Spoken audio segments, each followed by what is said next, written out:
The morning Harlan handed me the folder, the coffee was already made. I had poured it myself at 5:30 the way I had poured it every morning of our 42 years together. And the steam was still rising when he sat down across from me in his navy cashmere robe and slid the manila envelope across the granite island. I was 69 years old.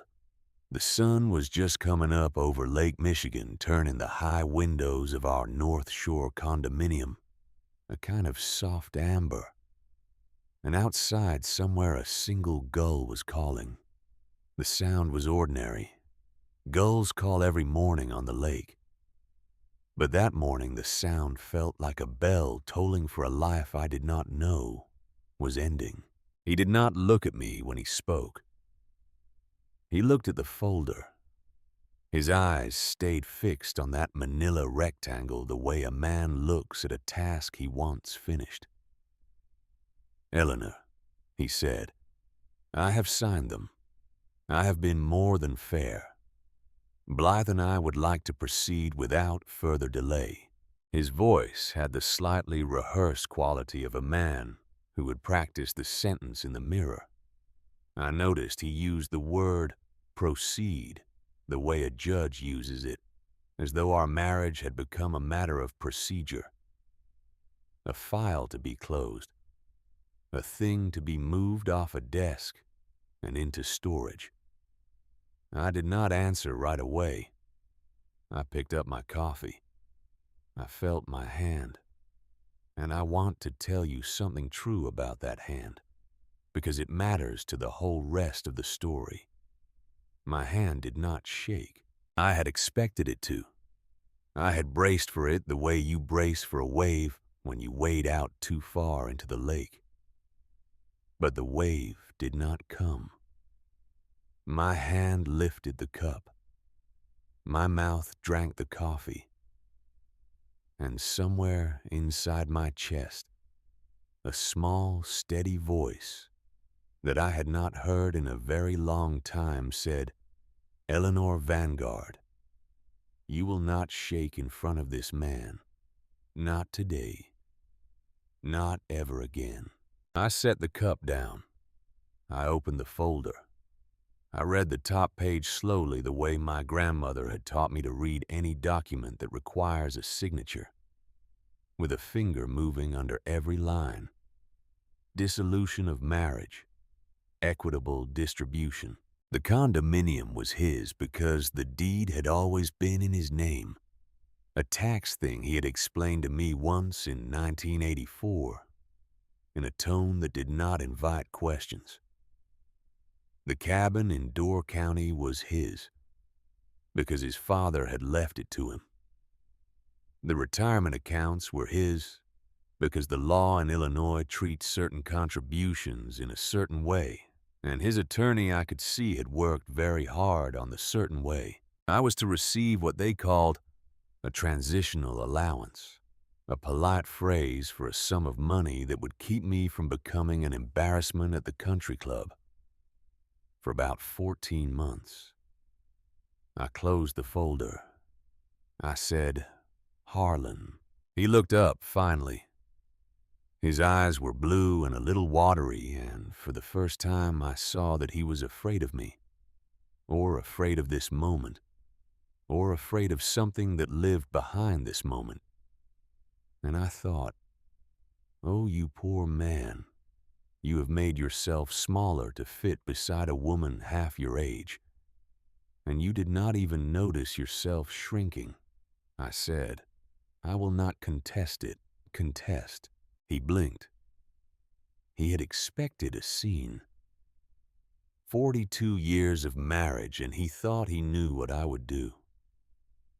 And perhaps the saddest thing in the whole apartment that morning was the realization that he did not know me at all. I said, "I will sign them by Friday. I will be out of the apartment in 3 weeks. Please do not call me during that time. Please ask Blythe not to call me. If there is anything further, it can go through your attorney to mine." Then I took my coffee into the sunroom. I sat in the wingback chair my mother had given me for our wedding, and I watched the gull on the railing until it flew away. I did not cry. Not then. I do not want you to think I was made of stone, because I was not. The crying came later in pieces over months. But that morning I was hollowed out and very quiet. And in the quiet I heard for the first time in 4 decades the sound of my own thinking. And my own thinking said one clear word. It said, Millbrook. Let me tell you about the 42 years before that morning. Not because I want your sympathy. Because you need to understand what kind of foundation was crumbling, and how I did not see the cracks until the day I stood in the rubble. I met Harlan Vanguard in the spring of 1981 at Northwestern Memorial Hospital. I was 26 years old, a nurse. I had been working the cardiac unit for 3 years, and I was good at my work. I knew how to read monitors. I knew how to speak to frightened patients. I knew how to keep my voice steady when a code was called and the world compressed into 60 seconds of precision. Harlan was 30, a resident in cardiology. He had dark hair that fell across his forehead when he leaned over charts, and he had a way of walking that made you think he knew exactly where he was going, which it turned out he did. We dated for 6 months. He took me to restaurants where the waiters knew his name. He talked about his future with the kind of confidence I had never heard in another person. He said, Eleanor, I am going to build something, and I want you beside me. We were married in April of 1982, in a small ceremony at Fourth Presbyterian Church on Michigan Avenue. My mother was there. My father had died the year before. Harlan's parents came from Milwaukee. His father was a surgeon. His mother wore pearls and asked me twice if I was sure I wanted to marry into medicine. I said I was sure. I wore a simple white dress. We honeymooned in the Boundary Waters, canoeing through chains of lakes, under a sky so wide it felt like breathing. Harlan paddled from the stern. I navigated from the bow. And I remember thinking, this is partnership. This is what I want. We came back to Chicago. Harlan finished his residency. I kept working at Northwestern.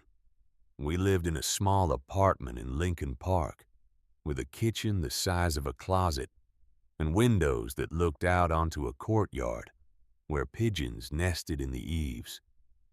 In 1984, Harlan joined a private cardiology practice. The money changed. He came home one night and said, Eleanor, I want you to quit nursing. I said, why? He said, because I can take care of us now. Because I want you to build a home. Because a doctor's wife should not be emptying bedpans. He did not say the last part cruelly. He said it as though he was offering me something. Freedom. Rest. A chance to stop working. I thought about it for 2 weeks. I loved nursing. I loved the clarity of it. The way you could see in real time whether you had helped someone. But Harlan was building something, and he wanted me beside him. And I thought, this is what partnership looks like at this stage. He provides. I support. So I quit. I did not know at 29 that I was trading my competence for his vision, that I was giving away the thing that made me certain of my own worth. I thought I was building a life. I was, just not mine. We bought the condominium in 1985. North Shore, high ceilings, granite countertops, lake views. Harlan's practice grew. He became known. Patients asked for him by name. He was invited to speak at conferences. I went with him sometimes. I stood beside him at receptions and smiled and made small talk with other doctors' wives. And I felt like a piece of furniture that had been arranged in the corner of someone else's room. In 1986, I gave birth to Rowan, a girl, 8 pounds 2 ounces, dark hair like her father. She came into the world screaming and I held her. And I thought, here's the thing I was supposed to build. Harlan was at a conference in Boston when she was born. He flew back 2 days later. He held her for 10 minutes, and then his pager went off and he handed her back to me and said, "Emergency consult. I will be home tonight." He was not home that night, or the next. Emergencies, he said. Patients who needed him. Rowan grew. She was a serious child, thoughtful. She asked questions I could not always answer. She liked to draw. She liked to sit in the sunroom with a sketch pad and make pictures of birds and trees and the lake beyond the window. Harlan was proud of her in the way men are proud of things they have acquired. He took her to his office Christmas party when she was 7 and introduced her to his colleagues as "my daughter the artist." She drew them a picture of a cardinal on a branch, and they applauded politely, and Harlan folded the picture and put it in his pocket. And I never saw it again. I tried. I want you to understand that. I tried to build something inside the shape of the life Harlan had designed. I volunteered at Rowan's school. I organized fundraisers for the hospital where I used to work. I kept the condominium the way Harlan liked it. Neat, elegant. A place where colleagues could be entertained. But somewhere in the long stretch of years between 1990 and 2020, I stopped being a person Harlan saw. I became a function. The woman who made sure the dry cleaning was picked up. The woman who remembered his colleagues' names at parties. The woman who smiled when he told the same stories I had heard 100 times.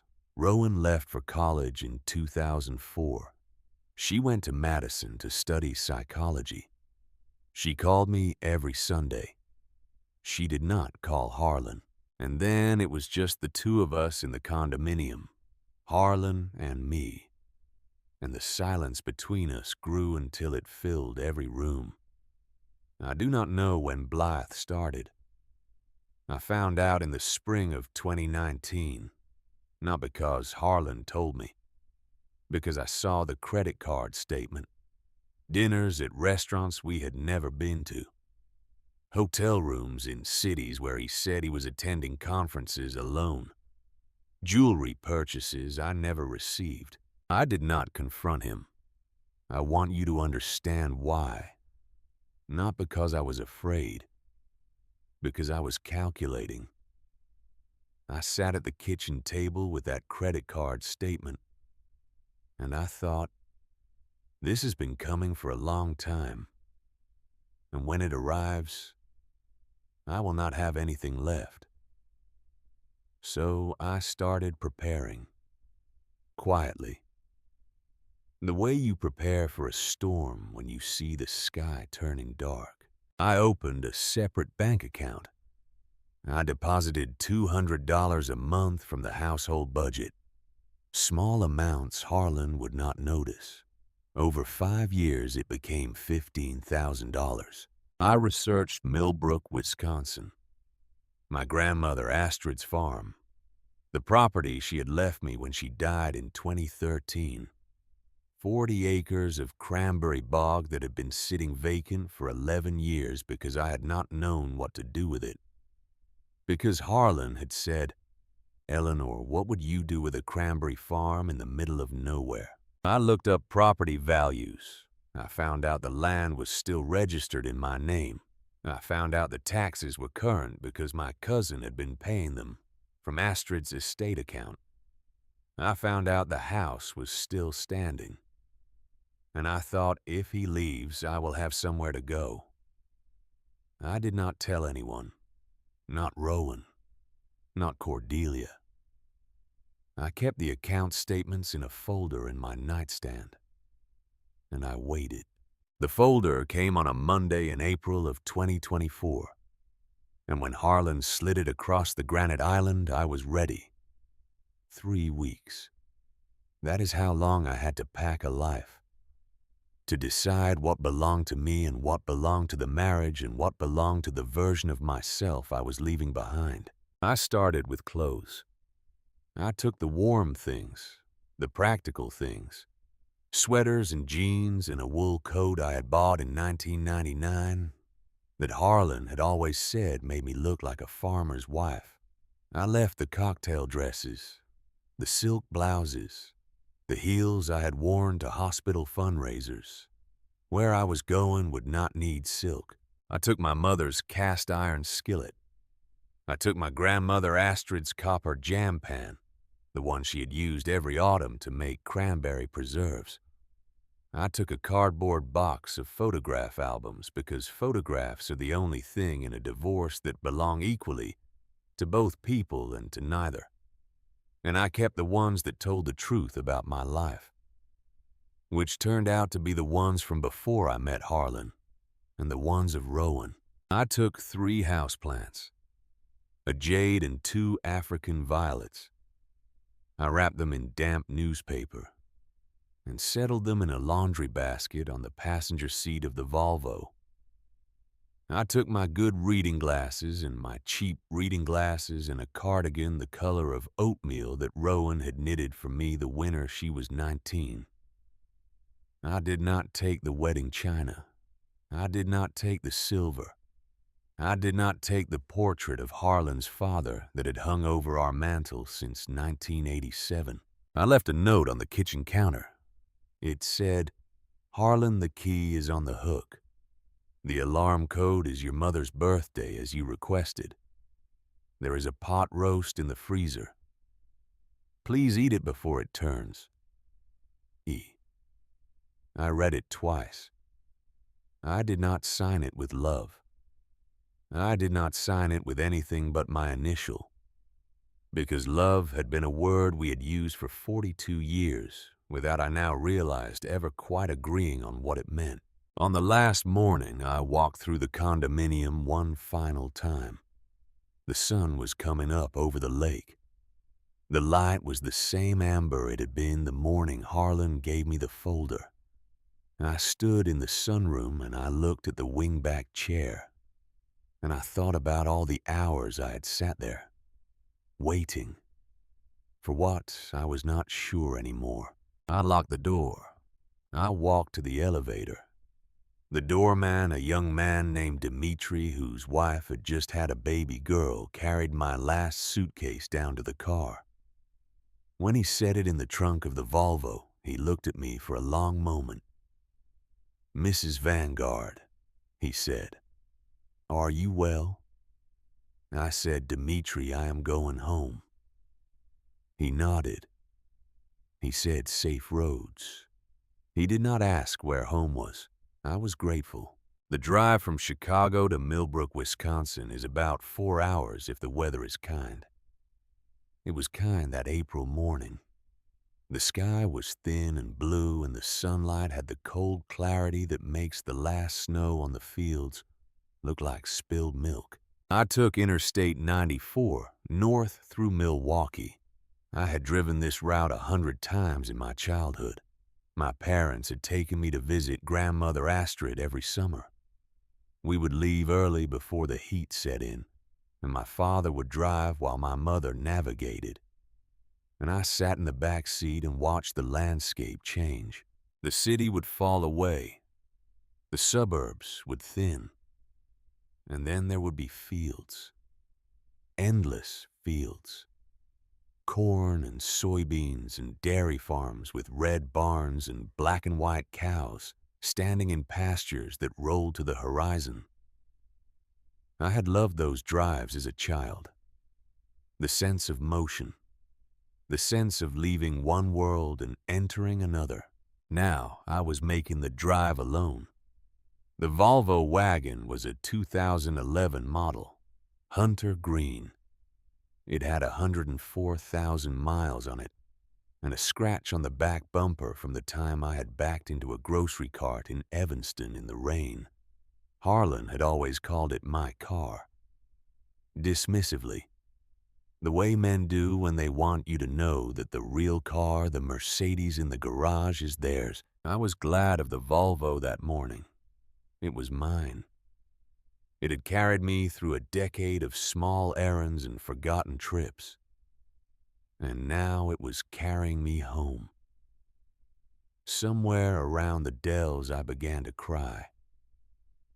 Not hard. Just a steady leaking. The way a cheap faucet leaks in the night. I did not pull over. I let the tears run. I let the road run. I let the radio play an old Peggy Lee song I had forgotten I knew. And by the time I saw the first sign for Millbrook, my face was dry and the sun was halfway down the sky. Millbrook is not a large town. The sign on the highway says population 400 and change. In October, when the Cranberry Festival comes, the whole county swells and the streets fill, and the marshes blaze red. But in April, it is a quiet place, a scatter of houses, a grocery, a feed store, a diner called the Cranberry Cup, and around it for miles in every direction lie the bogs, rectangle after rectangle, some flooded, some dry, some tended, some gone to willow and forgotten. I drove through the town slowly. I knew the way even though I had not driven it in 11 years. Grandmother Astrid's house sat 3 miles out of town, on a gravel road called Vanguard Lane. Not named for her exactly, but for her father-in-law who had come over from Gothenburg in 1902, with nothing but a sack of seed and a letter of introduction to a Danish man in Monroe County. The lane turned at an old silver maple. It dipped down through a stand of tamarack, and then it opened up, and there it was. I pulled the Volvo into the dirt drive and put it in park, and I sat for a long time with my hands on the wheel. The house was a century-old red clapboard farmhouse, 2 stories, a steep roof, a brick chimney, a screen porch that sagged on the south side, the way old porches do when the frames rust and the posts settle. The porch steps were softer than I remembered. The scoop shed beyond the house leaned to the east like a drunk leaning into a wind, and past the shed down a short slope the old bog lay in its rectangles. 40 acres of dormant vines the color of dried blood, divided by raised earthen dikes. A little wooden sluice gate at the far end where the creek came through. The wild apple orchard on the north side of the house had gone half feral, but I could see already where the blossoms would come in May. I got out of the car. I stood in the gravel. The air smelled of cedar and melting snow and something faintly acidic that was the bog itself breathing. And I thought, oh, I am 69 years old and I did not know I was homesick. I did not know I had been homesick for 11 years, and possibly for 42. The key was under the 3rd flower pot, on the porch where my cousin Lars had told me it would be. The lock turned hard. The door swung open onto the smell of cedar and old wool, and faintly of mice. The afternoon light came through the west window and laid itself down on the pine floorboards in a long golden stripe. And I stepped inside, and I was home. The first thing I saw was Grandmother Astrid's crocheted afghan folded over the back of the sofa. It was cream and rust, and the color of new butter worked in a granny square pattern. She had finished it the winter I was 10, and she had told me then, "Eleanor, this is for when you are old, and the world is cold." I had forgotten she had said that.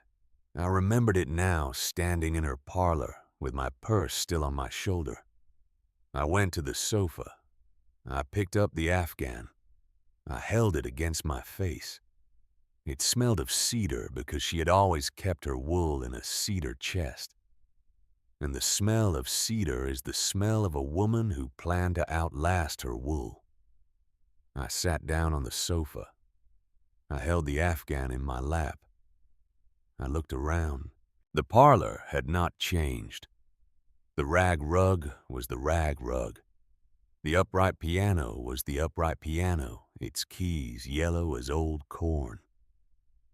The bookcase held the same water-damaged atlas and the same dog-eared copy of Kristin Lavransdatter and the same row of Ladies' Home Journal from 1962. On the wall above the piano hung the photograph. It was black and white, 8 inches by 10, in a plain wooden frame, and it showed my grandmother Astrid Vanguard in 1957, standing knee-deep in a flooded bog in rubber waders, her hair in a kerchief, her hands on a wooden scoop, and she was laughing. She was 44 that year. She had just lost my grandfather to a heart attack the previous November, and she had run the bog alone that fall. The man who took the photograph was the county extension agent, and he had put it in the Millbrook Weekly under the caption, "A widow brings in the crop." I had always loved that caption. I had not understood it until that afternoon. I stood up. I walked through the house. The kitchen still had the green linoleum I remembered cracked now, along the seam by the stove. The pantry still had mason jars on the top shelf, empty, dusty, waiting.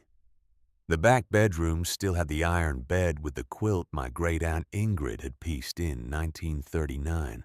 The upstairs smelled of dry wasps and sun-warmed pine. A single bumblebee came in through a gap in the window screen and bumped against the glass and went out again. And I laughed because it was the first laughing sound I had made in 3 weeks, and it surprised me like a sneeze. I did not sleep in the iron bed that first night. I did not have the strength to carry the suitcase up the stairs. I did not have the strength to make the bed. And I did not, frankly, have the strength to be upstairs alone in a house I had not slept in for 11 years. I pulled the crocheted Afghan over me on the parlor sofa. I ate a piece of cheese and an apple I had brought in the car. I listened to the sound of the house settling around me, the creak of the ridge beam, the soft tick of the kitchen clock which had somehow kept running on a battery someone must have changed long after my grandmother died. I listened to the spring peepers start up in the ditch by the road, and I fell asleep with my shoes still on because I could not be bothered to untie them. I woke once in the dark. I did not know where I was. For one long, blank moment, I thought I was in the condominium, and I reached out for Harlan the way you reach without thinking. My hand found the edge of the Afghan instead, and I remembered. I did not cry. I did not go back to sleep quickly. I lay in the dark and listened to the frogs, and I thought, Eleanor, you are alone in a house. That is all. You are alone in a house, and the house is not afraid of you, and you are not afraid of the house. And that is more than many women your age can say tonight. And then I slept. Cordelia came the next morning. I had not called her. I had written her a letter 3 weeks before from the condominium telling her what was happening and where I was going and that I would be all right. And Cordelia Whitmore, who had been my friend since our first week of nursing school in Milwaukee in 1975, had read that letter and had not written back. Because writing back was not her way. Her way was to put a pan of cornbread and a change of clothes and her reading glasses in a canvas bag and drive 3 hours north and park her Buick behind my Volvo at 8:15 in the morning and walk up onto the sagging porch and knock. I opened the door in my bathrobe. I had not brushed my hair. She looked at me. She said, "Eleanor Vanguard, you are a sight." I said, "Cordelia Whitmore, you are a blessing." She said, "I brought cornbread." I said, "Come in." She came in. She set the cornbread on the kitchen table, still warm through the foil. She looked around the kitchen. She said, "Girl, this is going to take some work." I said, "I know." She said, "Well, I brought enough clothes for 2 months. Is that too long?" I sat down on a kitchen chair. I put my face in my hands. And I cried. And Cordelia put her hand on the back of my neck, the way she had done in 1976 when my first patient had died on my shift. And she did not say anything at all. She stayed 2 months. Understand, Cordelia was not a woman who had time to spare. She had 2 grown sons and 4 grandchildren, and a part-time job at the free clinic in Milwaukee. And she had a husband named Marcus who had retired from the post office and who required, as she put it, a certain level of managerial oversight. But she called Marcus that first morning from my kitchen, and I heard her say, "Marcus, I am staying with Eleanor. I do not know for how long. Figure it out. Do not call me about the recycling. I love you." And then she hung up. She cut us each a square of cornbread, and she said, "Now let us see what we are working with."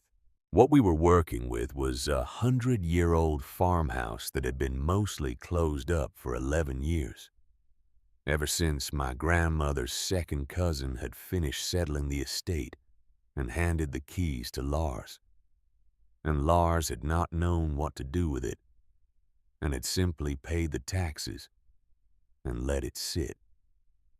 The roof was sound. That was the mercy of the whole thing. The well ran. The pump worked.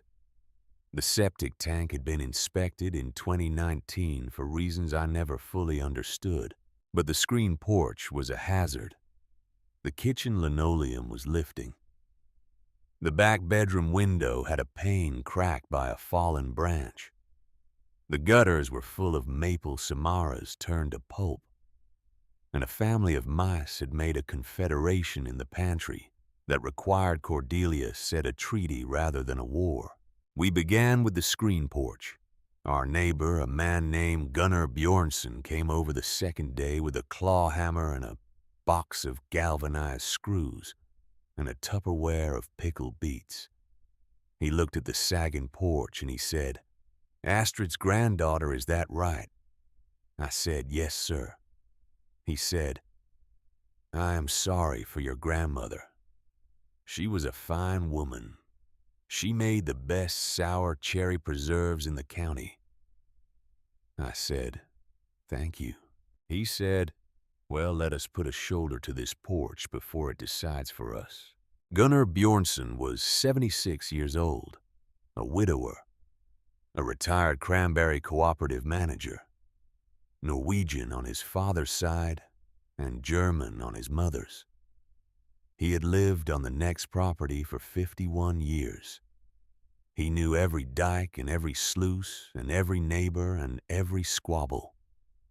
And he had the gift that very old countrymen have of arriving at your house precisely when you needed him and leaving precisely before you grew tired of him. He did not say much. When he did say something, it mattered. On the third day of porch work, as we were nailing new screen onto the freshly braced frame, he said without looking at me, "Eleanor, you know the bog is grandfathered." I said, "I am sorry." He said, "The bog, your grandmother's bog, it is grandfathered into the Millbrook Farm Registry 1948. No permit required to restart.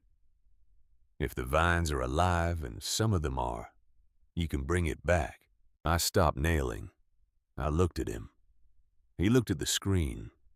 He said, "Just so you know." I nodded. I did not say anything. I nailed the next staple with care. He went home for lunch. I sat on the step of the porch. I looked down across the yard at the dormant rectangles of the bog. And I felt for the first time in a long time that something in my chest was interested in tomorrow. The days took on a shape. Cordelia made coffee at 6. I made breakfast. We worked until lunch on whatever the house needed. We took the afternoon slower. I weeded the kitchen garden where my grandmother had grown dill and rhubarb and yellow wax beans. Cordelia scrubbed the floors on her knees because Cordelia did not believe in mops, and she sang while she scrubbed. Old hymns and Roberta Flack, and once a song her mother had sung in Yazoo City in 1948 that she had not remembered until the afternoon light came through the kitchen window at a certain angle. In the evenings we read. I read my grandmother's canning journal, which I had found in the pantry behind a row of empty mason jars, a dark blue cloth-bound notebook in which she had recorded in her neat schoolteacher's hand every batch of jam and jelly and pickle she had put up from 1949 to 2003. And beside each entry she had written a word or two about the weather or the price of sugar or a thing my grandfather had said. And reading it was like hearing her voice in a quiet room. If you are sitting somewhere right now thinking your life is closed and the door has a deadbolt on it and the key is in someone else's pocket, I want you to stay with me for the rest of this story. I am not going to tell you that everything turns out beautiful. I'm going to tell you what happened to me, and you can take from it what fits. About 6 weeks in, on a warm afternoon in late May, Gunnar Bjornsson brought over a jar of his own pickled beets and a pan of rhubarb, crisp his sister had made. He sat on our newly rebuilt screen porch and drank coffee. And after a while he said, "Eleanor, have you been in the scoop shed?" I said, "Not properly." He said, "I would take a look." I said, "What am I looking for?" He said, "I do not know." But Astrid was a woman who kept things, and he did not say another word about it. The next morning I went out to the scoop shed. It was a small building, perhaps 14 feet by 20, clad in weathered cedar shakes with a single door that had settled on its hinges, and a little square window clouded with pollen. Inside it smelled of old wood and cranberry dust and linseed oil. My grandfather's wooden scoops hung on the wall, 6 of them in a row in different sizes. The oldest one dated 1921 in pencil on the handle. There were coils of rope and a stack of wooden harvest boxes and a bench with a vise bolted to it. And under the bench a heap of burlap sacks that had once held seed. I pulled the burlap aside. I did not know what I was looking for. I moved 2 sacks and then a third. And under the third sack, pushed back against the wall, was a tin trunk. It was the size of a small suitcase, painted green once, but the paint was faded to the color of sage. 2 leather straps buckled across the top, and a small brass padlock on the hasp. It was heavier than I expected. I carried it into the house.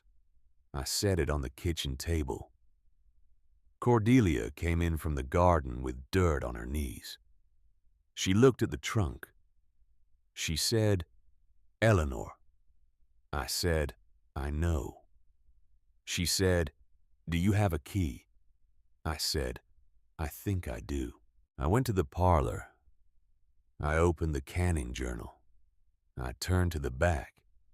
Taped to the inside of the back cover, where I had not noticed it in weeks of reading, was a small brass key on a twist of red ribbon.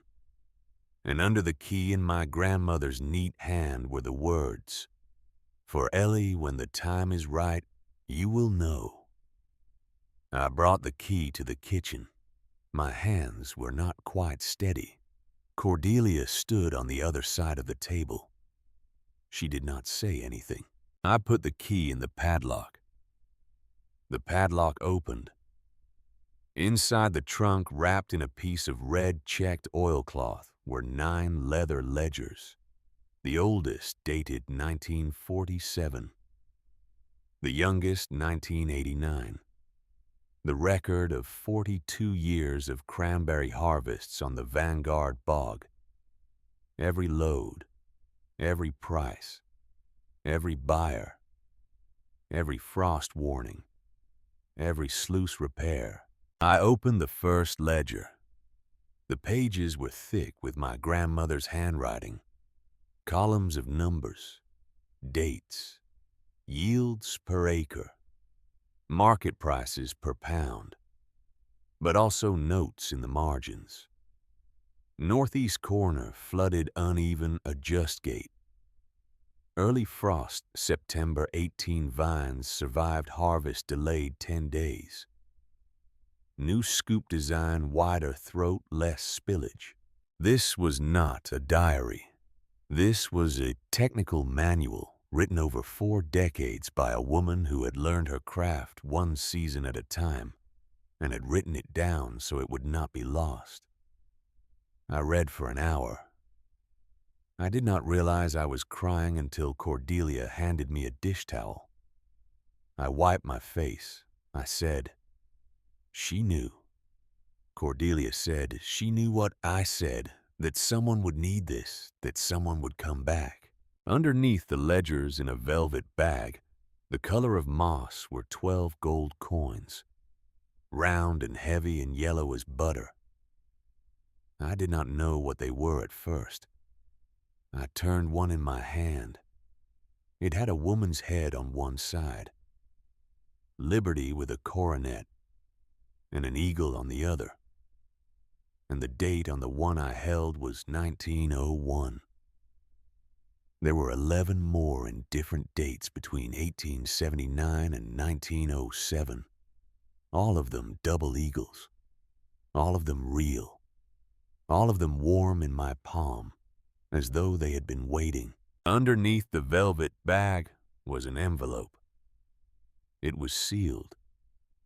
And on the front, in my grandmother's hand, was written, "For my granddaughter Eleanor to be opened when you come home." Inside the envelope was a letter dated October 2004, 7 months before she died. "Ellie," she wrote, "if you are reading this, the house is yours, and I am gone, and you have come home, which I always believed you would, although I did not know when. I want to tell you a few things plainly, because I am a plain woman, and my time for flourishes has passed. The bog is yours. It has been in my family for 3 generations, and it is not a thing I could give to anyone who did not come from it. Your cousin Lars is a good man, but he is a man of towns, and the bog needs a woman who remembers the water. You remember the water, Ellie. I saw it in you when you were 6. The coins are your starting capital. Your grandfather and I saved them over many years, one at a time from the good harvests. And we said to each other that they would be for the one of our blood who needed to start over. I do not know which of you it will be, But whichever of you finds this trunk, I want you to know that I watched you, and I prayed for you, and I trusted that the water would call you home when the time came. Use the coins to start again. Do not use them to mourn. Mourning is free. The ledgers are yours too, so that you will know what a good year looked like and what a bad year looked like, and that both of them passed. The bog has given our family everything, Ellie, and it has asked very little in return. Only hands and patience, and the sense not to flood it when the frost is coming. You have all three of those things. You do not know yet that you have them, but you do. This land rewards competence, not sentiment. Remember that. Your grandmother loves you. Astrid, I read the letter 3 times. Then I put it back in the envelope. I put my head down on the kitchen table between my elbows, and I cried in a way I had not cried for any of the 3 weeks after Harlan served me or any of the 42 years before that. Cordelia stood on the other side of the table. She put her hand on my shoulder. She did not speak. And after a long time, I sat up. I wiped my face on my sleeve. I said, "Cordelia." She said, "I heard." I said, "What do I do?" She said, "Eleanor Vanguard, you do what the woman told you to do.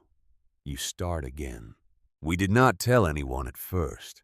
The trunk went under the iron bed in the back bedroom with the Afghan over it. The coins went into a small canvas bank bag inside the trunk. The letter stayed in the envelope, and the envelope stayed on the nightstand, where I could read it on the nights when I needed to, which was most nights for a while. A week later, I drove into Toma and met with a woman named Solveig Esbensen, who had been recommended by Gunnar Bjornsson as the best appraiser in the county. A Norwegian-American woman of 52 with hair the color of wheat and a straight, careful way of speaking. She examined the coins in her back office with a jeweler's loupe and a velvet pad. She weighed each one on a small brass scale. She wrote the dates and the grades in a small notebook. After about 40 minutes, she set down the loupe. She folded her hands on her desk. "Mrs. Vanguard," she said. I said, "Miss Vanguard now, please." She smiled a small smile. "Miss Vanguard, these are 12 genuine United States Liberty Head double eagles minted between 1879 and 1907, in grades ranging from very fine to almost uncirculated. I would be comfortable valuing the set at today's market at approximately $42,000. Perhaps a little more if you chose to sell through a specialty auction house. I would not recommend it. I would recommend a reputable dealer.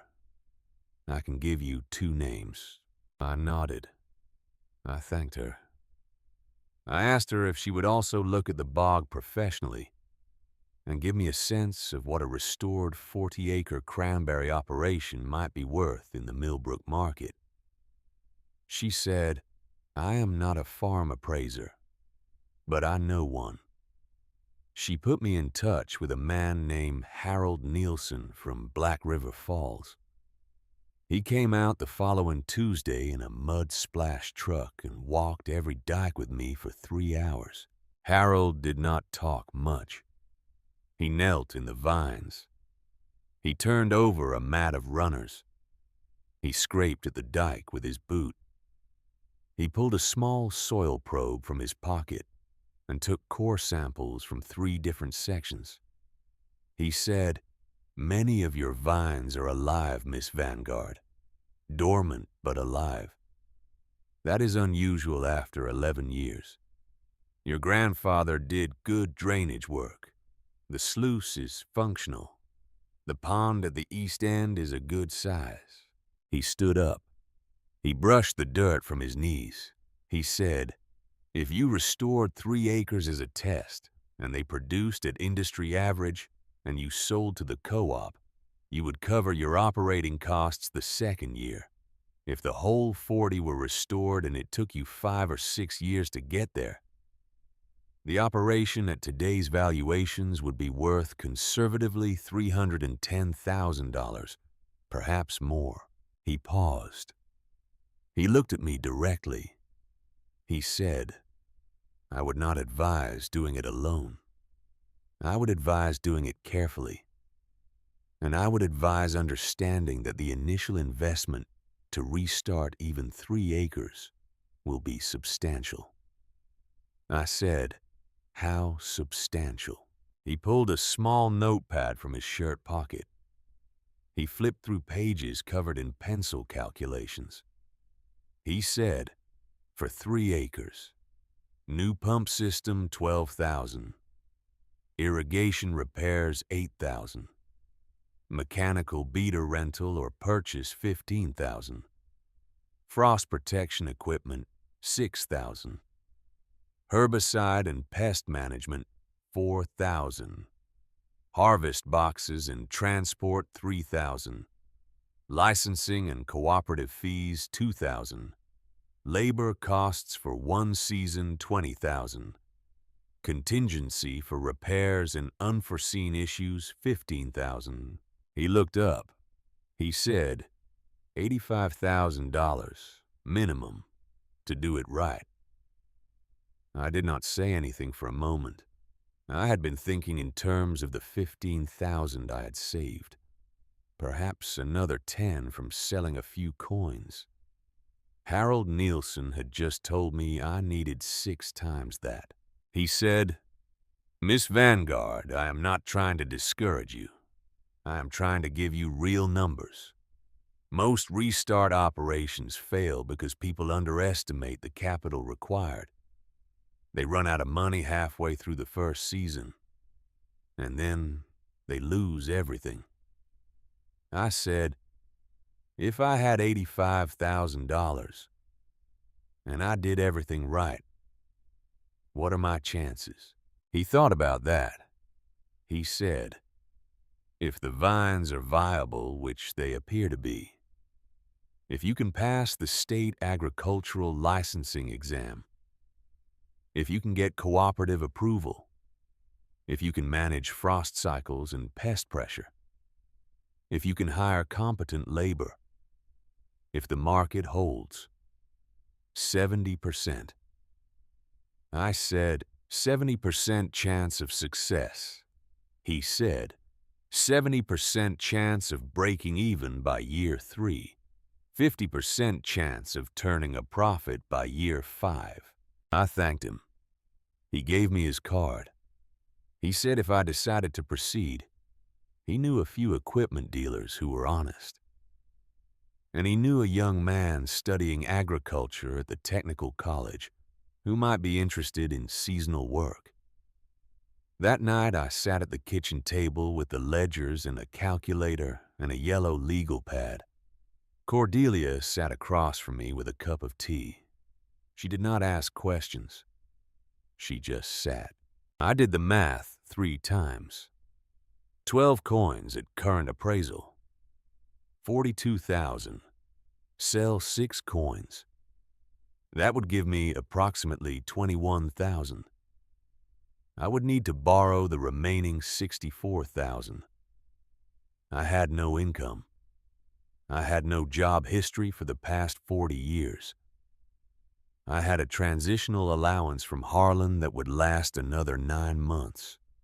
No bank would lend me $64,000 unless...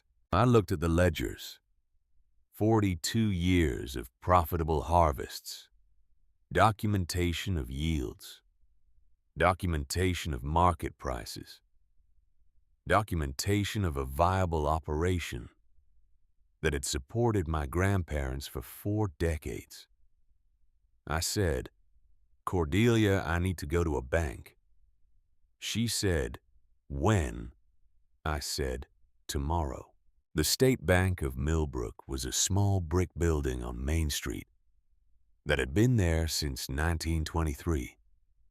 The loan officer was a woman named Ingrid Solhaug. She was 78 years old. She had worked at the bank for 56 years, and she had known my grandmother. I made an appointment. I brought the ledgers. I brought the appraisal of the coins. I brought Harold Nielsen's estimate. I brought a business plan I had written in longhand on 12 pages of yellow legal paper. Ingrid Solhaug sat across from me in her small office. She had white hair and sharp blue eyes and hands that moved with the precision of someone who had spent a lifetime counting money. I said, "Mrs. Solhaug, I need to borrow $60,000 to restart my grandmother's cranberry operation." She said, "Tell me why I should lend it to you." I opened the first ledger. I said, "Because this land produced an average of 14,000 pounds of cranberries per year for 42 consecutive years. Because the vines are still alive. Because I have 21,000 in startup capital from the sale of assets. Because I have documentation of market viability going back to 1947. And because I am willing to put the entire property up as collateral." She looked at the ledgers. She turned pages slowly. She made notes on a pad of paper. After 20 minutes, she looked up. She said, "Eleanor Vanguard, I remember you. You used to come here with your grandmother in the summers. You were a serious little girl. You always said, 'Please' and 'thank you.'" I said, "Yes, ma'am." She said, "Your grandmother, Astrid, was the toughest woman I ever met. She ran that bog alone for 30 years after your grandfather died. She never missed a payment. She never asked for extensions. She brought her harvest in every October, and she paid her debts, and she did not complain." She closed the ledger. She said, "I will lend you the 60,000, 5-year note, 6% interest. First payment due 1 year from now to give you time to establish production. But I want 2 things from you." I said, "What?" She said, "1, you pass the state agricultural licensing exam within 90 days. I will not lend money to someone who cannot prove technical competence. 2, you get written approval from the Millbrook Cranberry Cooperative. If they will not take your harvest, you have no market." I said, "I understand." She said, "Do you?" I said, "Yes." She stood up. She held out her hand. I shook it. Her grip was firm. She said, "Your grandmother would be proud of you for trying. She would be prouder if you succeed. Do not waste her land." I said, "I won't." I walked out of the bank with a signed promissory note and a list of conditions I had 90 days to meet. Cordelia was waiting in the Volvo. I got in. I handed her the note. She read it. She said, "Well." I said, "I have 90 days to pass an agricultural exam I have never studied for and convince a cooperative of old farmers that a 69-year-old woman who has not worked a bog in 50 years knows what she is doing." She said, "So we should get started." The Wisconsin Agricultural Licensing Exam covered soil science hydrology, pest management, frost protection systems, organic certification standards, and cooperative law. The study materials were 400 pages long. I read them twice. I made flashcards. I stayed up until 2 in the morning memorizing pH levels and nitrogen cycles and the life stages of the cranberry fruitworm. Cordelia quizzed me while we worked on the house. What is the optimal soil pH for cranberry cultivation? Between 4.0 and 5.5. Correct. What is the primary vector for false blossom disease? Blunt-nosed leafhopper. Correct. Gunnar Bjornsson came over in the evenings. He did not offer to help me study. He offered to test me. He would sit on the porch with a cup of coffee and he would say, "Eleanor, tell me the optimal water depth for early black variety in October." And I would say, 18 inches for beater harvest, 12 inches for dry harvest. And he would say, "Why?" And I would have to explain the physics of it, the way the berries float, the way the beater loosens them from the vine without damaging the fruit, the way the depth affects the efficiency of collection. If I got it wrong, he did not correct me gently. He said, "No. Think about it. What happens to the vines if the water is too deep?" And I would have to reason my way to the answer. Oxygen deprivation, root damage, delayed dormancy. It was not kind, but it was effective. I took the exam on a Tuesday morning in early July at the county extension office in Sparta. There were 6 other people in the room, all of them men, all of them younger than me by at least 20 years. They looked at me the way you look at someone who has wandered into the wrong room. The exam was 3 hours long, multiple choice and short answer, and 2 essay questions about integrated pest management and water rights law. I finished with 20 minutes to spare. I handed in my test booklet. The proctor said results would be mailed within 2 weeks. I drove home.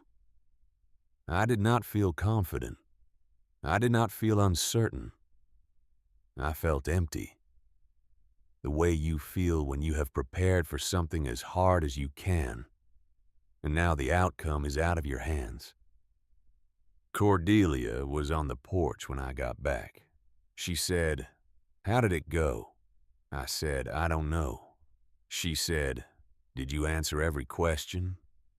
I said, "Yes." She said, "Then you did what you could." The results came 9 days later. A single sheet of paper in a state of Wisconsin envelope. I opened it standing at the mailbox at the end of the lane. Cordelia had walked down with me. She stood 3 feet away and did not ask to see it. The letter said, "Eleanor Vanguard, score 91, status pass. License number WI-AG-47239, valid through July 2029. I looked at Cordelia. I said 91. She said 91 out of what? I said 100. She said, "Well then." I said, "Well then."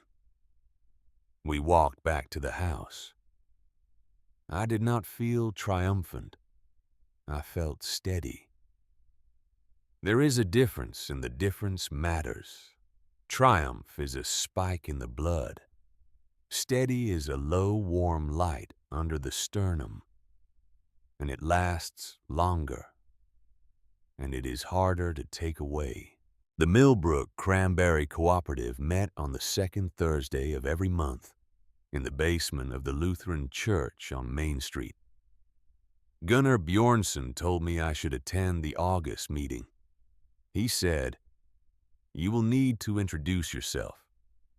You will need to present your plan, and you will need to answer their questions." He said, "They will not make it easy." I said, "I don't expect them to." There were 14 members of the cooperative, 13 men and 1 woman. The woman was 71 and ran a 30-acre operation with her 2 sons. The men ranged from 48 to 83. They had been farming cranberries for a combined 417 years. I sat in a folding chair in the back of the room while they conducted regular business, voting on a new sorting facility, discussing a contract dispute with a buyer in Massachusetts, reviewing pest management protocols for the coming season. And then the chairman, a man named Olaf Hendrickson, said, "We have a visitor, Eleanor Vanguard, Astrid Vanguard's granddaughter. She wants to restart the old Vanguard bog. Eleanor, would you like to say a few words?" Duh. I stood up. I walked to the front of the room. I had prepared notes. I did not use them. I said, "My name is Eleanor Vanguard. I am 69 years old. I am restarting my grandmother's 40-acre cranberry operation. I have passed the state agricultural licensing exam. I have secured financing. I am beginning with a 3-acre test plot this season. If I am successful, I will expand to full production over the next 5 years. I am asking for provisional membership in this cooperative so that I have a market for my harvest." Olaf Hendrickson said, "What is your experience?" I said, "I worked my grandmother's bog as a child from age 6 to age 12. I have not worked a bog since. But I have spent the last 8 weeks studying my grandmother's ledgers, 42 years of harvest records.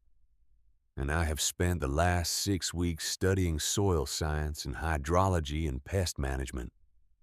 And I scored 91 on the state exam." A man in the third row said, "That doesn't mean you can run a bog." I said, "You're right. It means I understand the principles. Running it successfully will depend on execution." Another man said, "Who is going to do the labor? You can't harvest 3 acres alone." I said, "I have hired a student from the technical college in Wisconsin Rapids, Soren Halverson. He will work weekends and full-time during harvest, and I will be working alongside him." The woman in the front row said, "At 69, I said, at 69. Olaf Hendrickson said, "We have never had a restart operation succeed after more than 5 years dormant. Yours has been dormant for 11. I said, "I know." He said, "Why do you think you will be different?" I said, "Because my grandmother kept records. Because the vines are still alive. Because I am not doing this as a hobby. I am doing this because it is the only thing I have left. And I do not intend to fail." There was a long silence. Then Gunnar Bjornsson stood up. He said, "I have been working with Eleanor for the past 6 weeks. I have tested her on frost cycles and water management and vine health. She knows her material. I propose we give her provisional membership. 1 year. If her harvest meets cooperative quality standards, we vote again on full membership." Olaf Hendrickson said, "All in favor." 8 hands went up. He said, "Opposed," 5 hands. He said, "Motion carries. Eleanor Vanguard, you have provisional membership. Your test plot harvest will be evaluated in October. If it meets our standards, you can sell through the cooperative. If it does not, this membership is revoked. Do you understand?" I said, "I understand." I sat down. My hands were shaking now. Not from fear, from something else. From the understanding that I had just committed myself to something I could not take back. After the meeting, 3 of the men who had voted against me left without speaking. But the woman in the front row came up to me. She said, "My name is Ingrid Torvog. I run the Torvog operation east of town. If you need advice, you can call me. Not because I think you will succeed, because I want to see what happens when you try."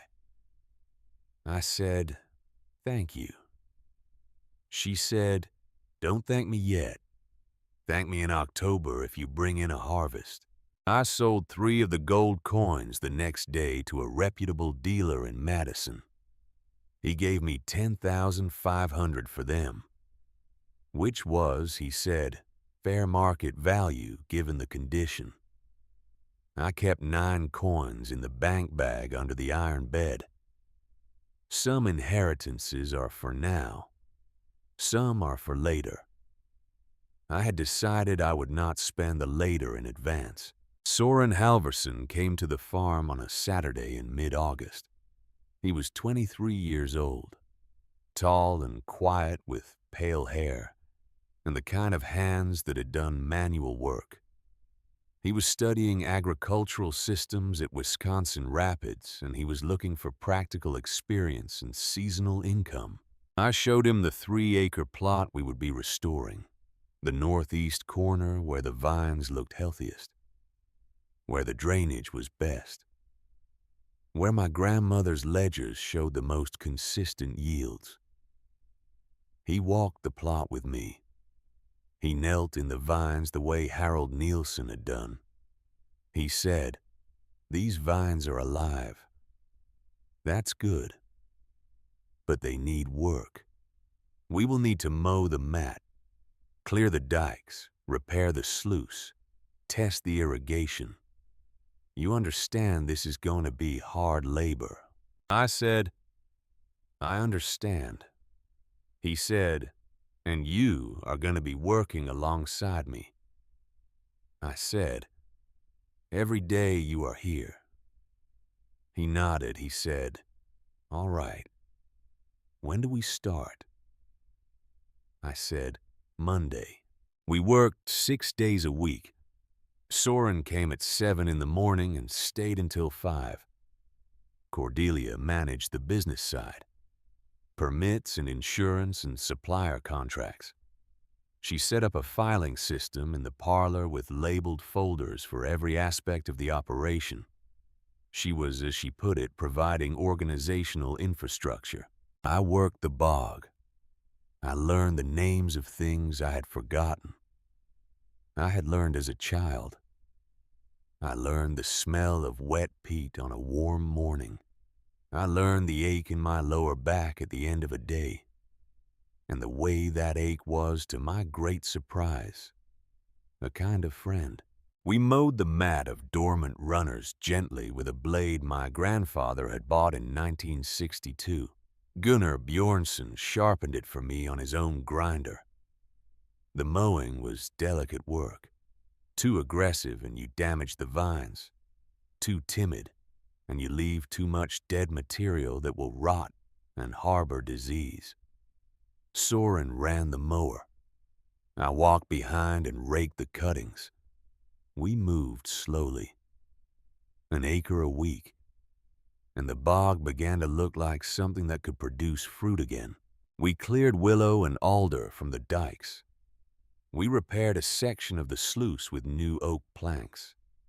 We tested the irrigation system and found 2 pipes that had cracked over the winter. We replaced them. In early September, Gunnar came over and said, "Eleanor, you need to start thinking about frost." I said, "It's still summer." He said, "Frost does not wait for the calendar. What is your plan if we get an early freeze?" I opened my grandmother's ledger to September 1979. I showed him the entry. Early frost, September 18th. Vines survived. Used sprinkler system overnight. Harvest delayed 10 days. Gunnar said, "So you know the technique?" I said, "In theory." He said, "Theory is not enough. Let me show you." He took me out to the 3-acre plot. He explained the physics of it, how a thin layer of ice forming on the vines can actually protect them if the water keeps flowing. How the latent heat of freezing releases energy that keeps the vine tissue from dropping below 32 degrees. He said, but if you stop the water too soon or if you use too much pressure and knock the berries off, you lose the crop. It is a narrow window, and you have to be awake to manage it. I said, how will I know when? He said, you watch the sky, you watch the thermometer, and you learn to feel it in the air, the way your grandmother did. On the night of September 15th, the temperature dropped to 34 degrees. I woke at 3 in the morning. I went outside in my bathrobe. The air had that particular stillness that comes before frost. No wind. The stars very bright. I went back inside. I made coffee. I watched the thermometer on the porch. At 4:15 it read 33 degrees. At 4:30 it read 32. I called Soren. I said, we have frost coming. Can you get here? He said, 20 minutes. I dressed. I went out to the bog. I started the sprinkler system the way Gunnar had shown me. The water arced over the vines in fine streams. In the darkness, I could see the droplets catching the light from the barn. Soren arrived. We walked the plot together. We adjusted the sprinkler heads. We made sure every vine was getting coverage. At 5:30, the sun came up. The temperature had dropped to 29 degrees. The vines were coated in a thin shell of ice, but underneath the ice, the water was still flowing, and the vines were alive. We kept the sprinklers running until 8, until the temperature climbed back above freezing. Then we shut the system down. I knelt in the vines. I examined the berries. They were firm, red, undamaged. We had not lost a single one. Soren said, you did it. I said, we did it. He said, no, you made the call. You knew when to start the water. That was not in any textbook. But it was. It was in my grandmother's ledger. It was in the entry from 1979 where she had written, you will feel it in the air. Trust yourself. 2 weeks later, on the night of September 29th, the phone rang at 10 o'clock. I almost did not answer it, but something made me pick up. The voice on the other end said, Eleanor. It was Harlan. I had not heard his voice in 5 months. It sounded older than I remembered, which was strange because it had only been 5 months. He said, Eleanor, I hope I am not interrupting. I said, you are not. He said, I wanted to tell you. I may have been hasty. He stopped. He tried again. He said that word carefully, as though it were a small glass object he was setting on a shelf. I may have been hasty, he said. Blythe and I, we are taking some time. Perhaps you and I could talk. I stood at the kitchen sink. There was a bowl of cranberries on the counter. I had picked them that afternoon from the test plot, just a handful, to see if they were ripe. They were the color of garnets. I did not say anything for a long moment. I could hear his breath on the other end of the line, a little uneven. And I could hear faintly a television in the background. And I thought, he is alone in the condominium. He is alone in our condominium, which is his condominium. And he is afraid. And I am not the answer to his fear. I have been the answer to his fear for 42 years. and I will not be the answer to it for one more hour. I said, Harlan, I hope you are well. I am sorry for whatever is happening in your life. I wish you peace, but I am not going to talk to you. Please do not call again. Then I said goodbye quietly, because I do not believe in slamming receivers. And I put the phone back on its cradle, and I picked up one of the cranberries from the bowl. I held it up to the light. It was perfect, firm, the skin unbroken, the color deep and true. And I thought, this is what I have built. This small, perfect thing that I grew with my own hands. I went to bed that night, and I slept 7 hours, which was more than I had slept in any night in Chicago for about 3 years. The next morning, I took a postcard from the drawer of the parlor desk. It was an old one from a box my grandmother had kept for decades. A picture of the Millbrook Cranberry Festival from 1978. A little faded, a little ridiculous. I wrote on the back in my neatest hand, Harlan number, be well, E. I addressed it to his office, not to the condominium, because I did not want Blythe, if Blythe was still there, to read it and feel wounded. I walked it to the mailbox at the end of the lane. I lifted the red flag. I walked back to the house. That was the last communication Harlan and I ever had. But it was not the last I would hear from him. The letter from Harlan's attorney arrived on the first Tuesday of October, 3 weeks before harvest. It was delivered by certified mail, which meant I had to sign for it, which meant the postal carrier knew it was important, which meant by evening half of Millbrook would know that Eleanor Vanguard had received legal papers. The letter was 6 pages long. It was written in the language lawyers use when they want to make simple things sound complicated. But the core of it was this. Harlan Vanguard was claiming the Millbrook property as a marital asset. He was arguing that although the land had been inherited by Eleanor during the marriage, it had been maintained with marital funds and therefore constituted joint property, subject to equitable distribution. The letter cited tax payments made from joint accounts between 2013 and 2024. It cited insurance premiums. It cited a fence repair in 2017 that Lars had commissioned and billed to the estate account, which had been funded by contributions from both Harlan and Eleanor. The letter requested immediate mediation. Failing that, it promised litigation. I read the letter twice.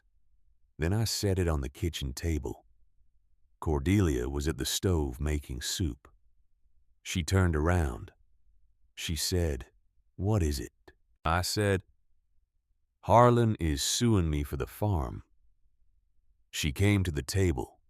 She read the letter.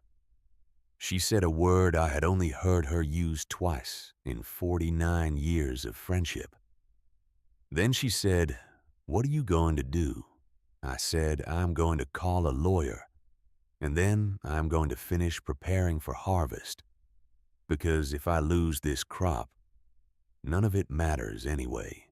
I called Martha Svensson that afternoon. She was a lawyer in Sparta, 58 years old, Norwegian-American. She had a reputation for being tough and fair and expensive. Gunnar Bjornsson had recommended her with the words, "Martha does not lose." I met with her the next day. I brought the letter. I brought the deed to the property showing it had been left to me in my grandmother's will. I brought bank statements showing the tax and insurance payments had come from an estate account, not from marital funds. I brought documentation that Lars had managed the property as executor, and that any maintenance costs had been charged to the estate. Not to me personally. Martha read everything. She made notes on a yellow legal pad. After an hour, she looked up. She said, "Eleanor, this is a nuisance suit. Your ex-husband's attorney knows he has weak standing. The property was inherited. It was managed through a separate estate. The only marital funds that touched it were indirect contributions to the estate account over the years, and those were minimal." I said, "So he will lose?" She said, "Probably, but probably is not definitely. And even a weak suit can tie up property for months, years, if he wants to drag it out. Is that what concerns you?" I said, "I have invested $85,000 in restarting this farm, 60,000 of it borrowed. If this land is tied up in litigation, I cannot use it as collateral. If I cannot use it as collateral, the bank can call the loan. If the bank calls the loan, I lose everything." Martha nodded. She said, "Then we need to move quickly. I will file a motion to dismiss based on lack of standing. I will request an expedited hearing. But Eleanor, you need to understand something. The judge is going to look at this and see a 69-year-old woman with no income trying to run a farm. And he is going to wonder if you are competent to manage it independently. That is what your ex-husband's lawyer is counting on." I said, "What do I need to do?"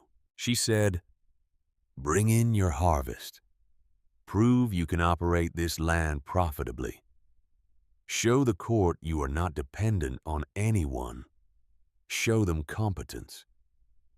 The hearing was scheduled for the second week of November, which meant it would happen 2 weeks after harvest, which meant everything depended on the next 4 weeks.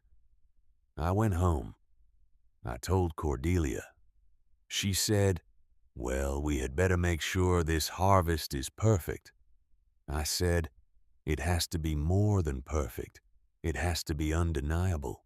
We worked every day. Soren came at dawn. We walked the 3 acres. We checked every vine. We tested the berries for firmness. We monitored the sugar content with a refractometer Gunnar had lent me. We watched the weather forecasts like they were prophecies. On the 10th of October, a man in a gray suit came to the farm. He parked a black sedan in my driveway. He walked up to the porch. He knocked. I opened the door. He said, "Miss Vanguard, my name is James Kellerman. I represent Lakeside Development Corporation. We have made an offer on this property. I understand you declined. I wanted to discuss it with you personally." I said, "I am not interested." He said, "You have not heard the new terms. $420,000. Cash. Closing in 30 days. You would walk away with enough to retire comfortably. No more worrying about harvests. No more legal battles with your ex-husband." I said, "How do you know about the legal battle?" He smiled. It was not a friendly smile. He said, "Miss Vanguard, this is a small county. People talk. And people are concerned about you. A woman your age taking on this kind of risk. It does not seem wise." I said, "Mr. Kellerman, I am not selling. Not for $420,000. Not for any amount. This land is not for sale. Please leave." He said, "Miss Vanguard, let me be clear. This development is going to happen. We already own 3 adjacent properties. Yours is in the middle. If you do not sell, we will make life very difficult for you. Access roads, water rights, zoning challenges. You will spend the next 5 years in court fighting battles you cannot win." I said, Then I will spend the next 5 years fighting. But I will not sell. Get off my property." He left, but I knew he would be back. And I knew he meant what he said. 3 days later, on the morning of October 13th, I woke at 4 to check the irrigation system. It was my routine. Every morning before dawn, I would walk the plot and make sure the sprinklers were ready in case of frost. But when I got to the 3-acre plot, I knew immediately something was wrong. The ground was wet, not from dew, from flooding. Someone had opened the sluice gate. The water from the creek had poured into the bog overnight. The vines were submerged under 2 feet of water. In October, 3 weeks before harvest, too much water and the berries would split. Too much water and the vines would develop root rot. Too much water and we would lose the entire crop. I ran back to the house. I called Soren. I said, "Someone sabotaged the sluice. We are flooded. I need you here now." He said, 15 minutes. I called Gunnar. I woke him. I said, "Gunnar, the bog is flooded. 2 feet. I need help." He said, "I am coming." I went back out to the plot. I waded into the water. It was cold. It came up past my knees. I reached the sluice gate at the far end. The wooden planks we had installed in August had been pried loose. The gate was wide open. Water was still pouring through. I tried to close it, but the mechanism was jammed.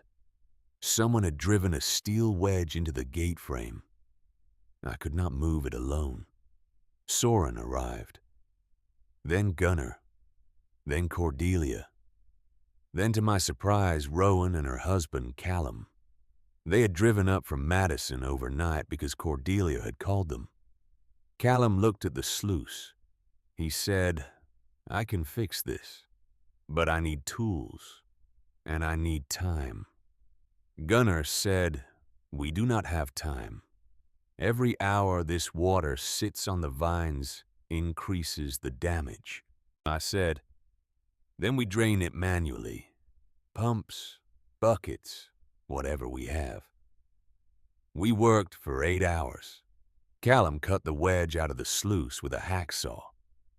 He repaired the gate mechanism with spare parts from Gunnar's shed. Soren and I set up 3 portable pumps and ran them at full capacity. Rowan and Cordelia bailed water with 5-gallon buckets. By noon, the water level had dropped to 6 inches. By 3, it was gone. We stood in the mud and looked at the vines. Gunnar knelt. He examined the berries. He turned them over in his hands. He said, "Some splitting, maybe 10% loss. The rest looks salvageable. But you will need to harvest earlier than planned. The stress will accelerate ripening. I would say 1 week, not 3. I said, 1 week. He said, 1 week, or you lose it all. That night I called the county sheriff. I filed a report. I described the sabotage. I gave him James Kellerman's name. The sheriff took notes. He said he would look into it.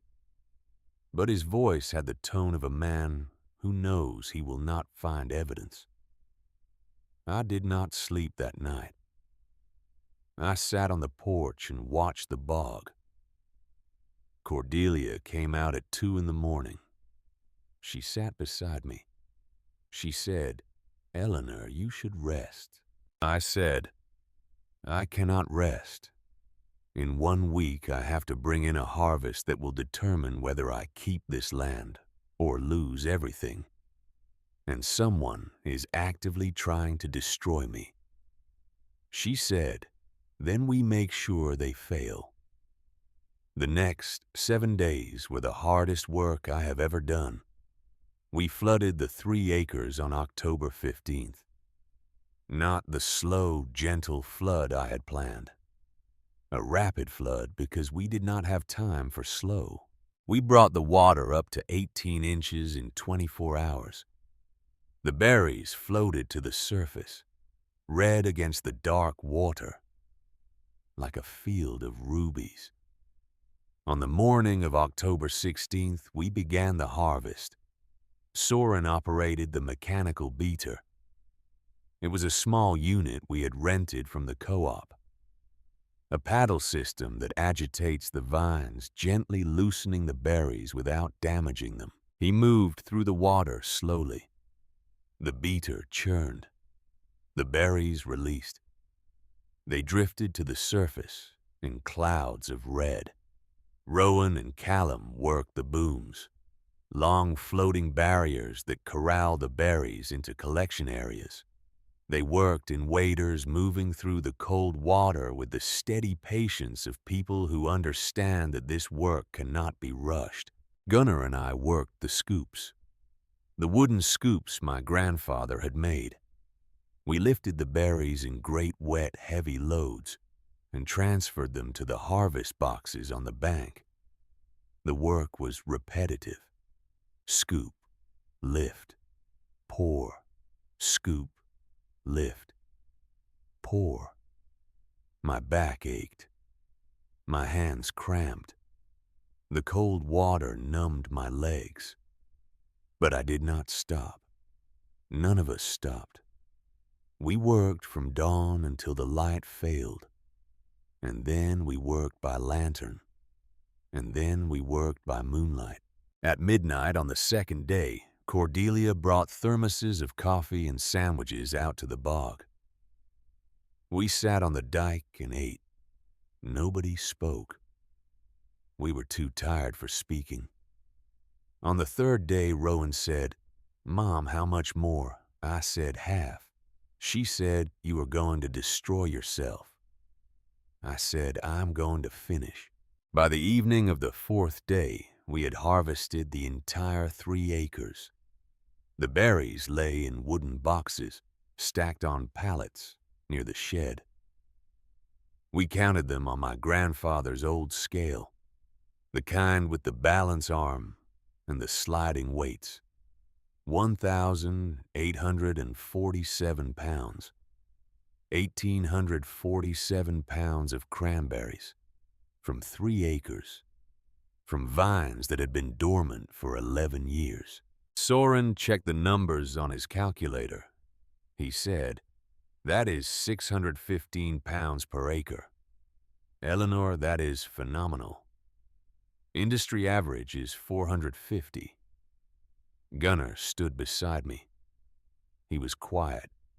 Finally, he said, "I have been farming cranberries for 53 years.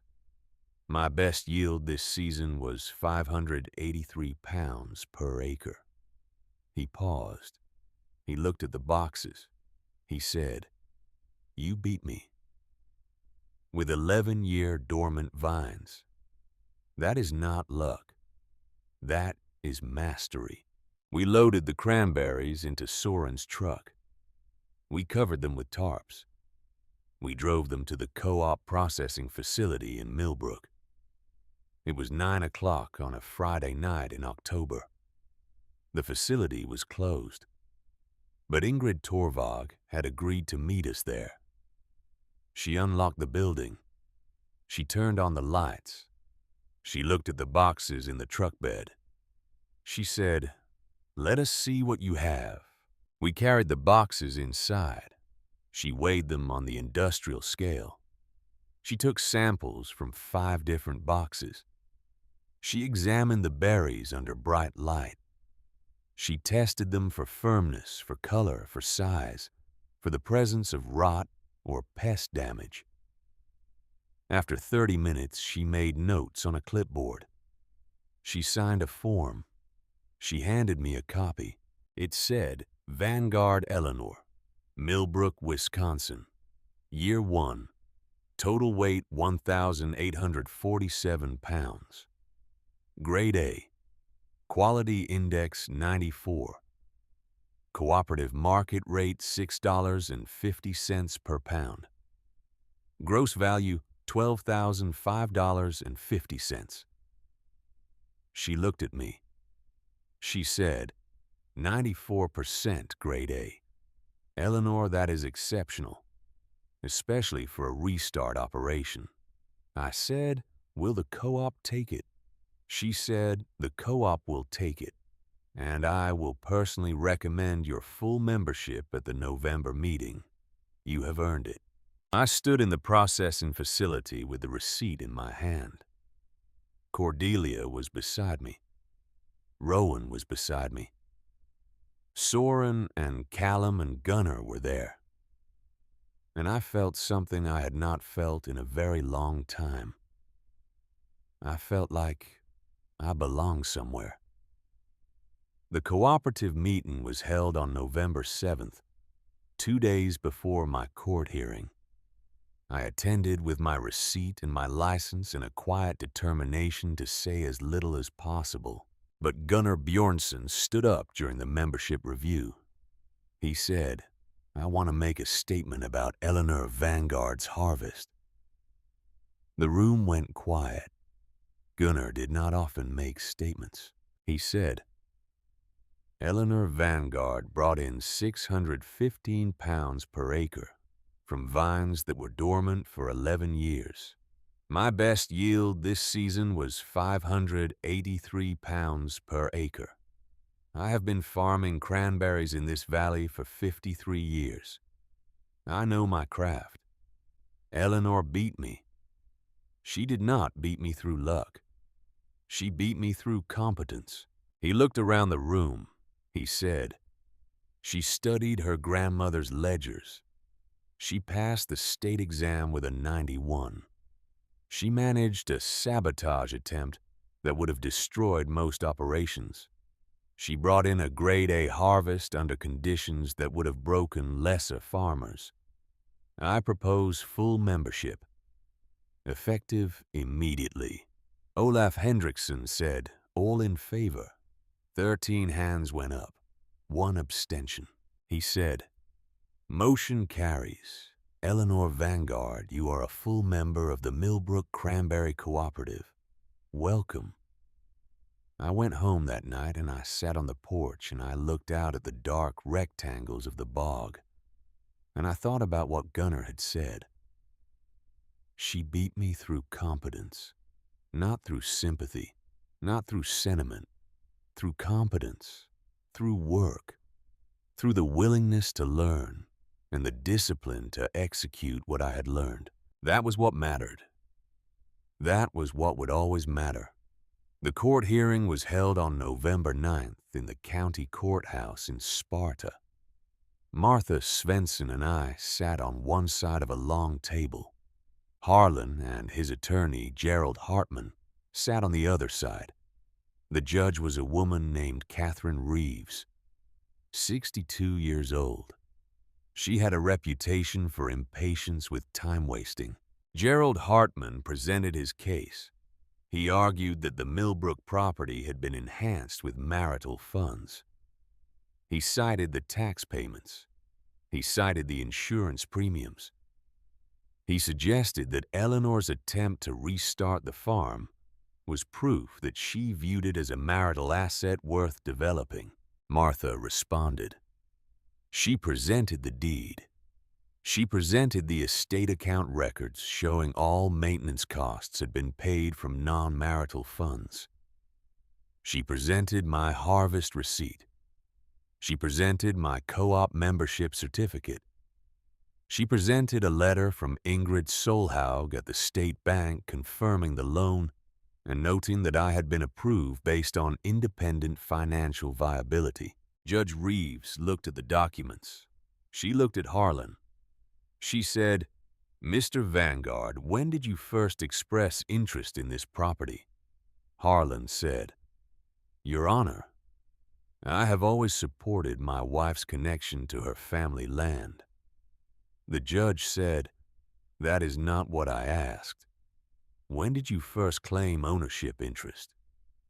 Harlan hesitated. Gerald Hartman leaned over and whispered something.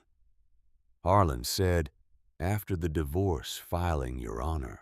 The judge said, "After 42 years of marriage, during which time this property sat vacant, you claim ownership interest only after your ex-wife has invested $85,000 in making it viable."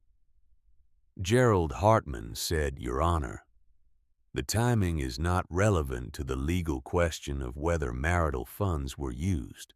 Judge Reeves said, "Mr. Hartman, the timing is entirely relevant to the question of whether this claim has merit or whether it is harassment. I have reviewed the estate account records. The contributions from marital funds over 11 years total less than $4,000. Mrs. Vanguard, is that correct?" Martha said, "Miss Vanguard, Your Honor." And yes, that is correct. Judge Reeves said, "Miss Vanguard has invested $85,000 of her own capital and borrowed funds to develop this property. She has obtained state licensing. She has obtained cooperative membership. She has produced a harvest that, according to the co-op certification, meets professional quality standards. This is not a woman who is dependent on marital assets. This is a woman who has established an independent, viable operation." She closed the folder. She said, "Mr. Vanguard, your claim is dismissed. The Millbrook property is separate property belonging entirely to Eleanor Vanguard. You have no standing to claim any interest in it. Furthermore, I am awarding costs to the defendant. You will reimburse Miss Vanguard for her legal fees in defending this frivolous suit. We are adjourned." She stood up. We stood up.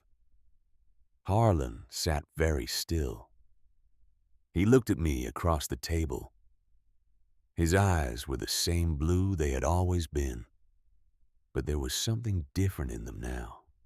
Not anger, recognition. The recognition that he had underestimated me for 42 years. I did not say anything to him. I walked out of the courtroom with Martha.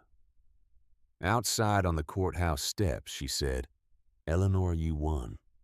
I said, "I know." She said, "You understand what just happened. You proved to a court of law that you can operate independently, that you have competence, that you are not the dependent spouse he made you into." I said, "I proved it to myself first. The court was secondary." I drove home. Cordelia was waiting on the porch. She said, "Well," I said, "I won. The farm is mine. Harlan has to pay my legal fees. It is over." She said, "It is not over. It is beginning."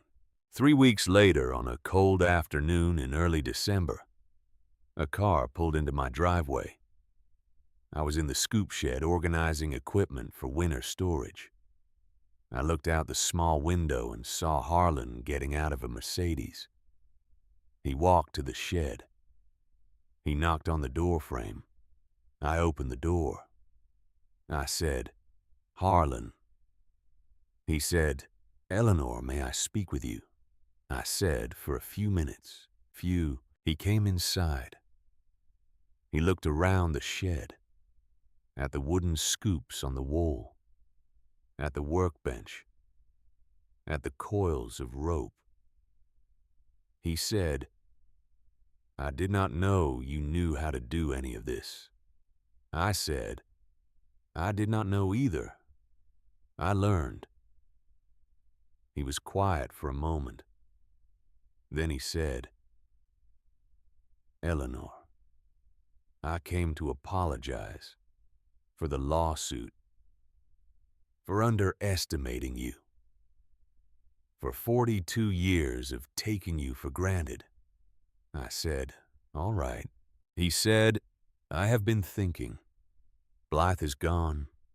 The practice is gone. I retired last month. I have nothing. And I thought perhaps I could help you here. I could learn.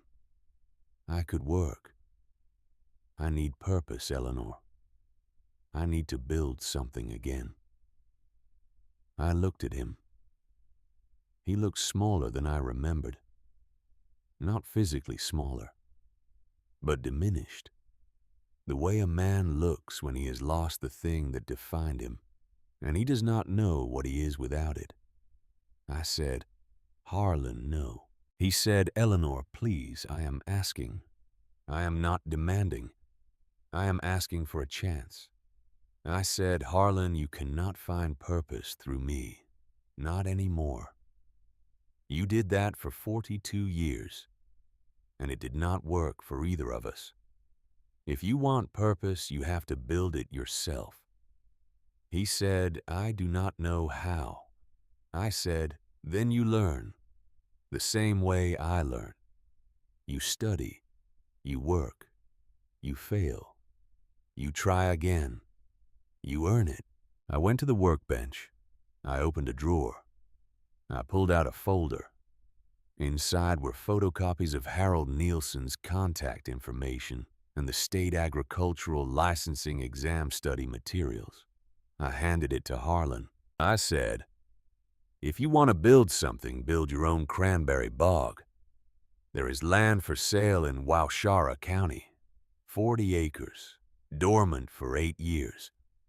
The owner died and the heirs want to sell. I was going to pass on it because I do not have the capital to expand yet, but you do. You have retirement money. You have the settlement from the practice." He looked at the folder.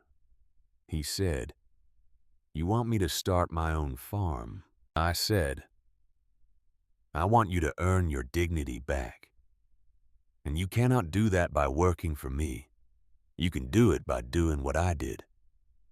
Learning a craft, building something with your own hands, proving to yourself that you are more than the mistakes you made." He was quiet for a long time. Finally, he said, "I do not know if I can." I said, I did not know if I could either. But I tried. And that is the difference between the man you were and the man you could be. He took the folder. He said, "Eleanor, will you help me? If I try this, will you answer questions? Will you show me what you learned?" I said, "If you ask respectfully. If you do the work. If you prove you are serious. Then yes. I will help you the way Gunnar helped me. Not by making it easy. By making you earn it." He nodded. He said, "Thank you." I said, "Do not thank me yet. Thank me when you bring in your first harvest. If you bring in your first harvest." He left. I watched him drive away. And I thought about the morning he had handed me the folder. The morning I had thought my life was ending. I had been so wrong. My life had not been ending. It had been starting. For the first time. 5 years passed. I am 74 years old now. I am writing this from the porch of my grandmother's farmhouse. The sun is setting over the bog, all 40 acres of it, fully restored, fully operational. It took me 5 years to do what I said I would do. The first year was the 3-acre test plot. The second year I expanded to 10 acres. The third year to 20. The fourth year to 35. The fifth year I completed the full 40. Last season I brought in 24,000 pounds of cranberries. Grade A. Sold through the co-op at market rate. Revenue of $183,000. Operating costs of $97,000. Net profit of $86,000. I paid off the bank loan in year 4. I sold 3 more gold coins to finance the final expansion. I have 6 coins left in the bank bag under the iron bed. Some inheritances are still for later. Soren Halverson is 28 now. He graduated from the technical college and came to work for me full-time. I pay him a salary. I am training him in the craft the way Gunnar trained me. He will take over this operation when I am too old to run it. Gunnar's grandson Magnus works with us 3 days a week. He is 29. He is learning the business side. Between the two of them, they will keep this land producing for another generation. Rowan comes up from Madison every other weekend. She brings her family. She walks the bog with me and we talk about things we could not talk about when I was married to her father. She told me last year, "Mom, watching you build this taught me more about resilience than my entire psychology degree." Cordelia visits once a month. She and Marcus bought a small cabin on a lake 20 miles north. She says she is retired now, but she still manages my bookkeeping. She says it keeps her sharp. I became the first woman elected to the Millbrook Cranberry Cooperative Board of Directors in the organization's 75-year history. I serve on the Marketing Committee and the Technical Standards Committee.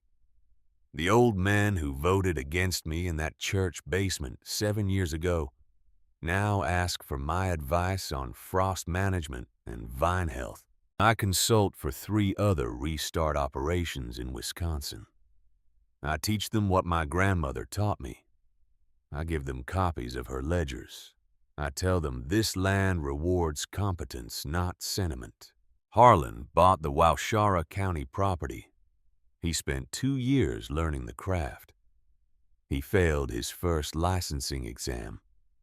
He passed on the second try.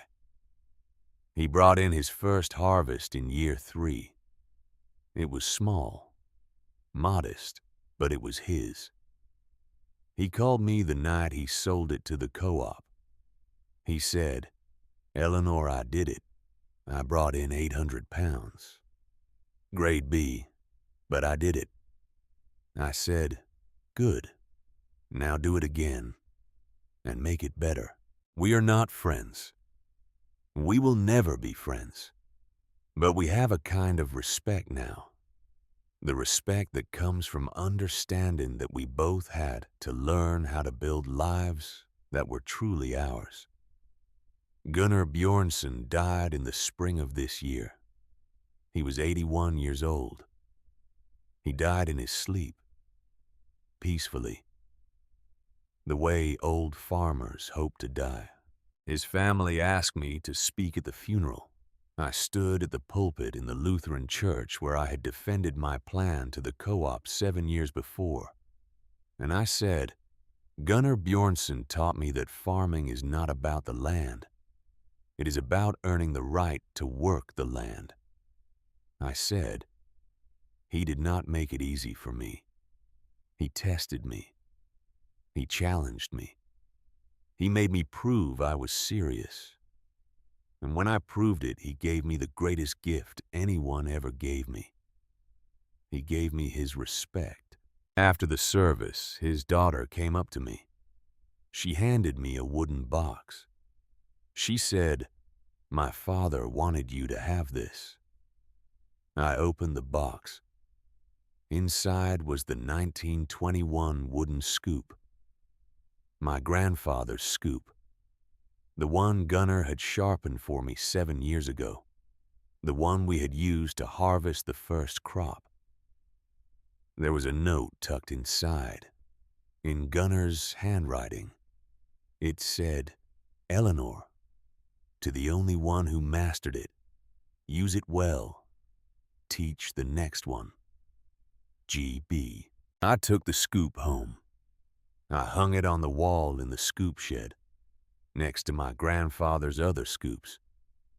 and I thought about legacy, about what we pass down, about what we leave behind.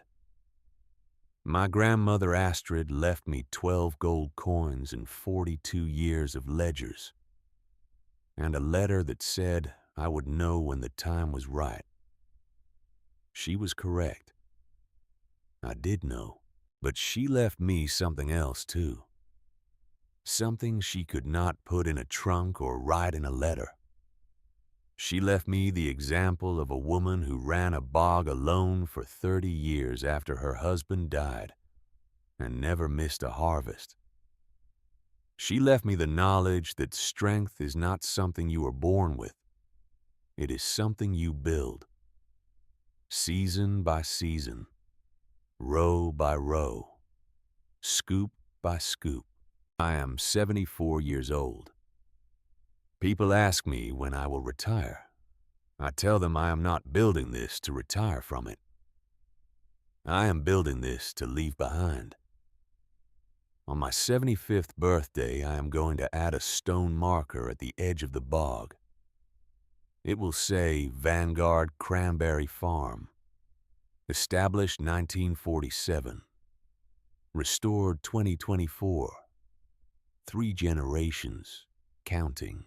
Because Soren will run it when I cannot, and someone will run it after Soren, and the ledgers will grow, and the coins that remain will wait for the next person who needs to start over.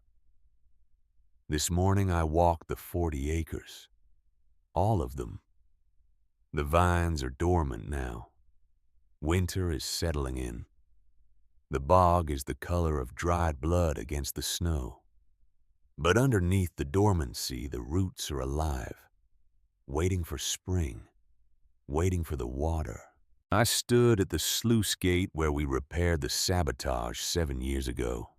I thought about that morning.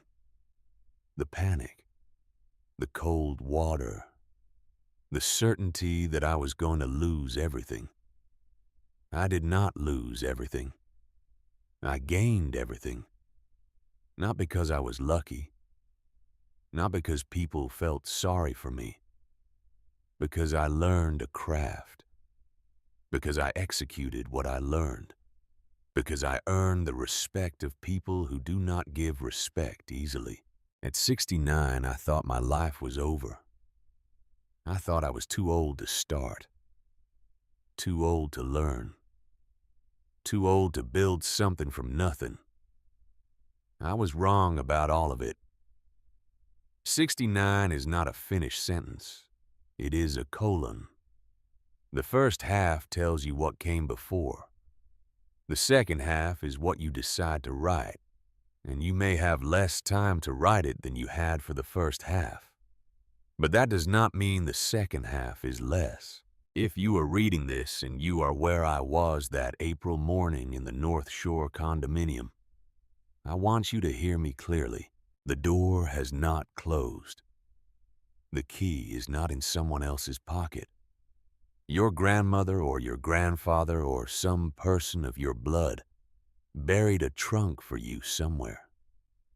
Maybe it is not a tin trunk. Maybe it is a skill you forgot you had. Maybe it is a dream you put away. Maybe it is a piece of land. Maybe it is just the knowledge that you are more than the person someone else needed you to be. Your job at whatever age you are is to go find it. You will know the key when you see it. You will know the water when you stand in it. You will know your own home when the door swings open and the light lays itself down on the floor. And you think, oh, I am home. The cranberries are asleep under the snow now. The porch light is on. The Afghan is folded on the sofa where my grandmother left it. And I am at last exactly where I was always meant to be. Not because someone gave it to me, because I built it. With these hands, with this knowledge, with this discipline. That is the legacy, not the land, not the coins.